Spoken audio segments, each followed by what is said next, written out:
যে অফিস কিংবা ঘরে দিন কিংবা রাতের পার্থক্য বোঝা যায় না, সে ঘর কিন্তু আপনার প্রোডাক্টিভিটি নষ্ট করে, আপনার শরীরের জন্য ক্ষতিকর, আপনার ফোকাস নষ্ট করে, আপনার এনার্জি নষ্ট করে দেয়।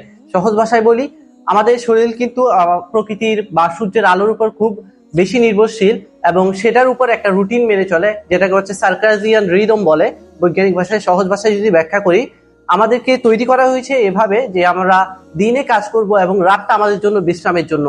এবং কোরআনেও কিন্তু এই বিষয়টা উল্লেখ আছে যে রাতকে তৈরি করা হয়েছে বিশ্রামের জন্য। হয়তো এখন আমরা উলট পালট করে ফেলেছি, তবে আমাদের বডি কিন্তু ওইভাবেই কাজ করে। যখন আপনার চারপাশে অনেক বেশি আলো থাকবে, আপনার যে মেলাটোনিন হরমোন, যেটা আপনার গভীর ঘুমের জন্য দায়ী, সেটা কিন্তু সহজে নিশ্চিত হবে না।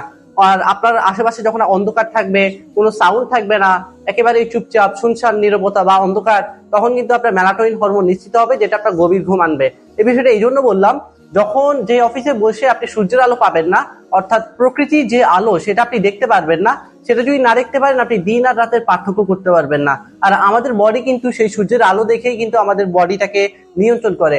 যখন সে দেখবে সকাল হয়ে গিয়েছে বা বাইরে রোদ উঠেছে, তখন কিন্তু সে আস্তে আস্তে মেলাটোনিন হরমোন নিঃসরণ বন্ধ করে দিবে, যার কারণে আপনার ঘুমটা আসবে না।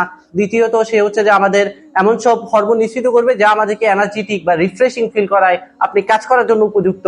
আবার যখন দেখবে বাইরে অন্ধকার হয়ে গিয়েছে, আলো নাই, তখন কিন্তু সে আস্তে আস্তে মেলাটোনিন হরমোনটা নিঃসরণ করতে থাকবে, বা কাজের প্রোডাক্টিভিটি ধীরে ধীরে কমিয়ে দিবে, বা হচ্ছে যে তার ঘুম আসতে সাহায্য করবে, সে একটু ক্লান্ত অনুভব করবে।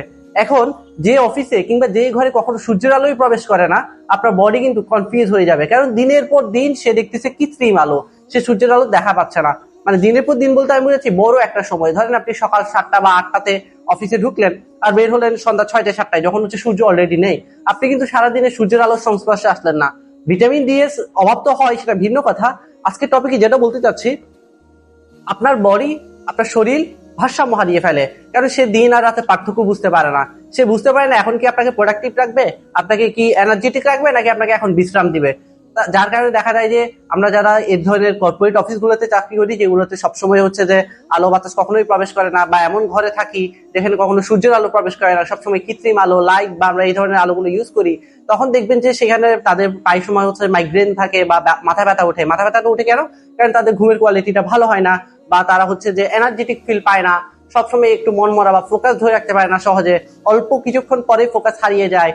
তাদের হচ্ছে রিফ্রেশমেন্টটা ওইভাবে কাজ করে না। সারা রাত ঘুমানোর পর আমাদের যে রিফ্রেশমেন্ট আসা উচিত আমাদের শরীরে, সেটা কিন্তু আসে না। তো আপনার যদি সম্ভব হয়, আপনি সূর্যের আলো আনার চেষ্টা করুন, বা অফিসে এমন ব্যবস্থা করুন যাতে বাইরের আলো বাতাস আপনার অফিসে ঢুকে।